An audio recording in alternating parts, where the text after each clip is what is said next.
Good evening, Vicky, Rick. Well, after 6 days of testimony, jurors heard from the final witness in this federal retrial, Brett Hankison himself, who continues to defend his decision to shoot 10 times into Breonna Taylor's apartment. Brett Hankison's testimony continued Tuesday in his federal civil rights trial.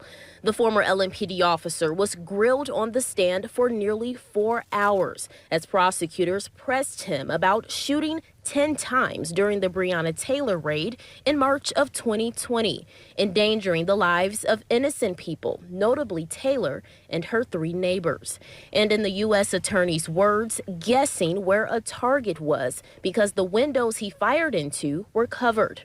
But Hankison, defending himself in a now 3rd trial, stood firm, saying he shot where he perceived the threat to be, arguing LMPD policy does not explicitly say not to, and other factors contributed to his decision to use excessive force.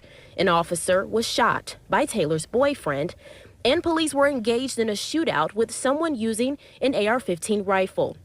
Hankison testified there was no other option to protect his fellow officers, but prosecutors, pushing back, explained to jurors that Hankison acted on assumptions that were later proved to be wrong.